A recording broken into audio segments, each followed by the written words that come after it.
Ça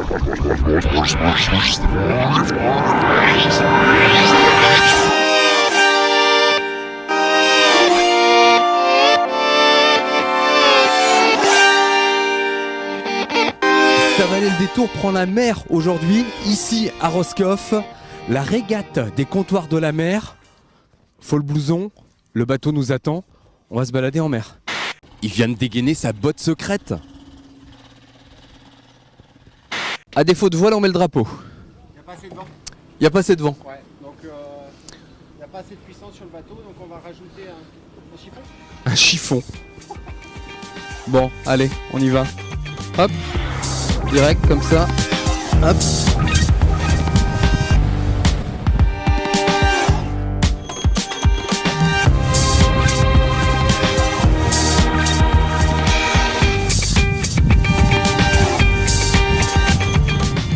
Ah, on n'est pas bien là, hein?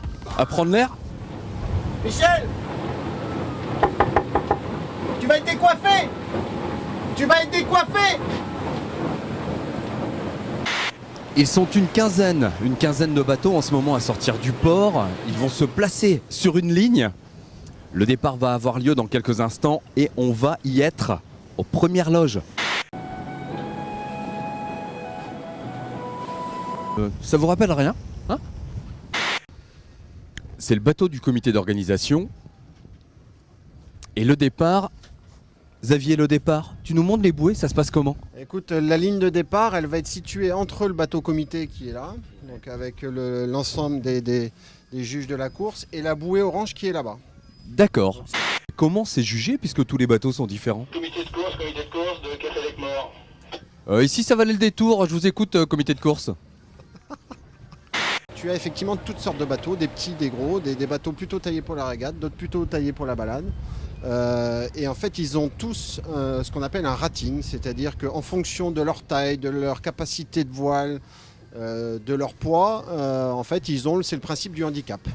D'accord, ok. Donc voilà, et après, ils sont classés en fonction de ce handicap. La moyenne d'âge sur ce bateau, 15 ans. Hein. Eh les gars, vous avez votre permis bateau ou quoi?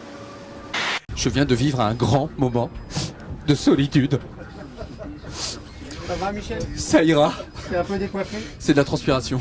Je viens de prendre une vague, je suis mouillé, j'ai froid. Je vais mettre un petit bonnet, bah oui.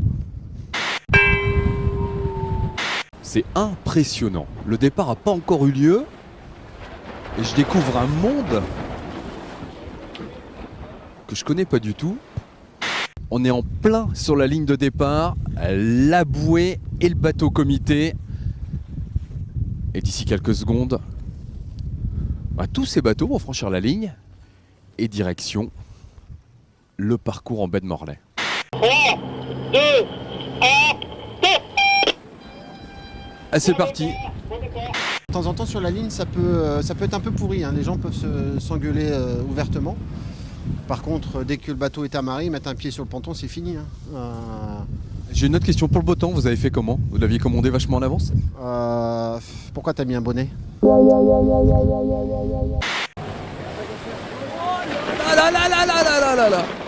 C'est ce qu'on appelle partir au tas ou partir au lof. C'est-à-dire que la force du vent qui s'engouffre dans le spi rend le bateau quasiment incontrôlable sur un laps de temps. Une vague peut aider effectivement à tout envoyer. Donc dans ces conditions-là, le bateau peut finir vraiment couché dans l'eau. Mais je rêve, il est en train de manger ma pomme. Je suis désolé. Il en reste un peu. Je suis désolé. Bah c'est bon, tu peux la finir.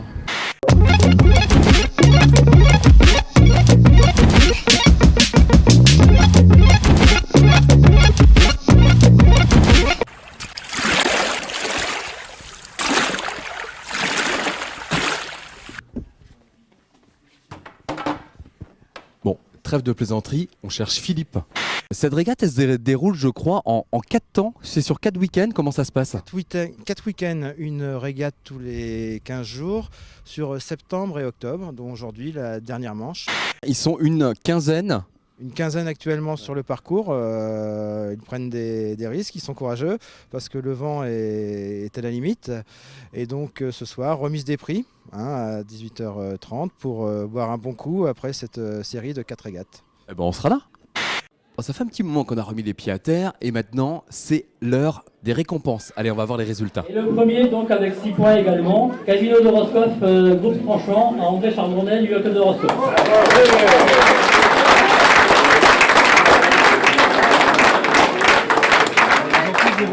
Dans la série Petite Course, Michel Autrette à bord de Saint-Valais-le-Détour, dernier de sa catégorie, mais bon, il était presque en retard, mais ça a été. Et on l'applaudit bien fort. Qu'est-ce que tu fais là, faire de la régate à Roscoff? Eh ben écoute, il y avait un petit événement nautique à Roscoff, une petite régate cet après-midi, donc le samedi là. Donc écoute, je suis venu, j'ai été invité par un copain et je suis très content d'être venu sous le soleil à Roscoff. Parce que les grands navigateurs aiment faire des petites régates aussi comme ça? Exactement, il y a toute la convivialité, puis j'étais avec des jeunes, donc ça me fait plaisir aussi de transmettre ce que je connais un petit peu. Un petit peu, oui, un petit peu. Un petit peu, son modèle. Ah, je comprends pas, j'ai un coup de fringale là. Ah, c'est la mer, hein. C'est l'air de la mer qui donne faim.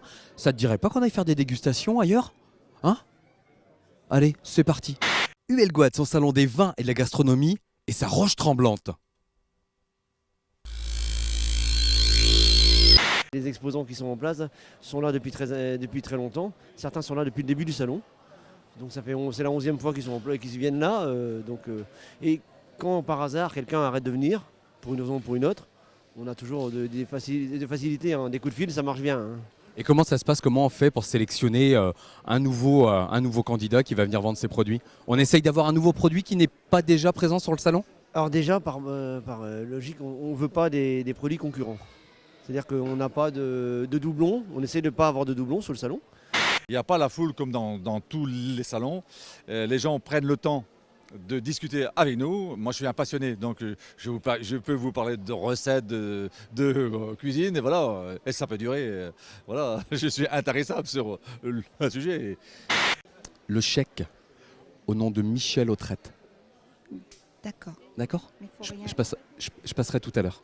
Faut rien dire parce qu'il y a le chef derrière. Ah, d'accord. On va pas lui dire. Hein. On le dit pas. 842,70 €, s'il vous plaît. Je ne fais pas de télé. Non, c'est pas moi. Non, c'est pas moi. Ah bah oui. Ah bah oui, vous me voyez à la télé, mais vous aussi maintenant on va vous voir à la télé. Vous êtes sûr, vous voulez pas un petit bout de fromage avant de partir? J'arrive pas. Ouais, mais c'est parce que vous n'êtes pas bon vendeur, c'est pour ça. Et qu'est-ce qu'il faut faire pour être bon vendeur de tomes? De la tome de carré? Oui, la tome de carré. Oui. Oh bah c'est pas mal ça. Je savais pas. Ben si, ça fait assez longtemps que ça existe. Je reviens sur les 32 variétés de saucissons. Ouais. Vous pouvez me les citer? Bien sûr, je peux les citer. Allez, on est parti pour les 32. Ah non, mais alors dans les poivres, on est à la poivre Saint-Hubert, un poivre noir, on a de l'herbe, dans les fromages, on a du camembert, du Beaufort, du comté, du chèvre, du bleu d'Auvergne. Merci monsieur. De l'ail, du nature cendrée, du nature normale, du fumé, de l'armagnac. Monsieur et moi? Je venais voir qu'est-ce que vous avez comme produit? Des escargots? Et oui, j'ai un élevage d'escargots sur l'île de Groix depuis 14 ans. Et puis on fait aussi quelques produits de la mer parce qu'on est quand même ilien. On fait la reproduction en intérieur et puis dès que les bébés naissent, on les met en extérieur dans une prairie où on sème du chou fourragé. Voilà, ça c'est l'accouplement des escargots. On coupera ça au montage. Hein? Ouais. J'ai mangé du saucisson au poivre et il est fort. Donc c'est pour ça que je voulais un verre d'eau en fait, mais si vous n'avez pas d'eau, c'est pas grave, hein. On va déguster un Côte du Roussillon, à défaut d'eau, parce que vous n'avez pas d'eau.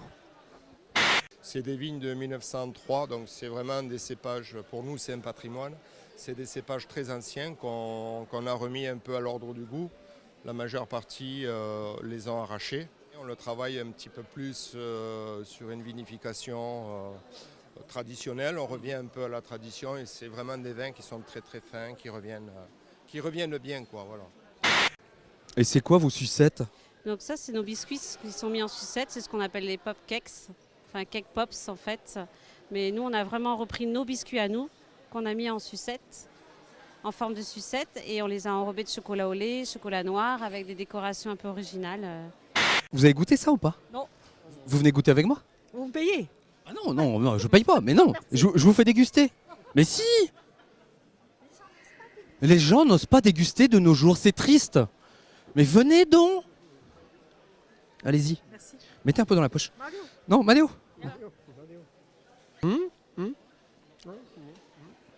Bon, on achète un ou quoi? Ah non, Non. on fait le tour avant. On fait le tour avant. Voilà. Moi aussi, je dis ça. J'ai un problème.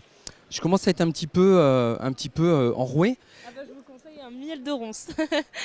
Ah bah voilà, bah, c'est ce que je voulais comme info. Donc c'est le miel de ronce. Voilà.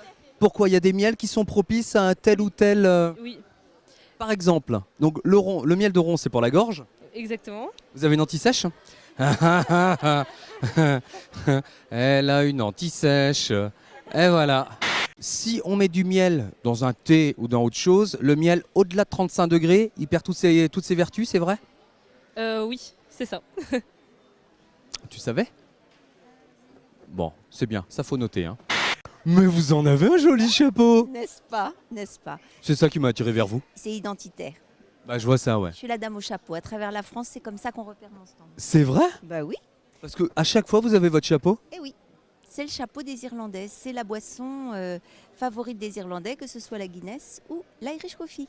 Vous savez, j'ai une petite dame qui doit maintenant avoir plus de 80 ans sur le Festival de l'Orient, parce que je suis présente là-bas depuis 8 ans, qui vient tous les ans m'acheter sa petite bouteille et qui me dit « Je viens acheter mon somnifère ». Hélène, Eliane, Jean-Charles, et il y en a quelques autres qui sont en train de travailler sur place. On est une quinzaine à peu près. Et t'as fait quoi toi aujourd'hui?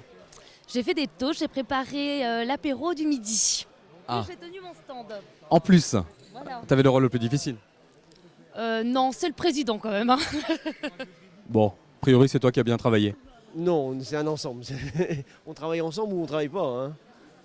C'est un effectif. Voilà, c'est tout le monde travaille et tout le monde fait son boulot. Impeccable. Eh ben, en tout cas, merci à vous pour l'accueil sur ce salon vin et gastronomie ici à Huelgoat. Nous, on se donne rendez-vous la semaine prochaine pour une nouvelle édition de Ça valait le détour. Et qu'est-ce qu'on dit à la fin? On dit au revoir. Au revoir.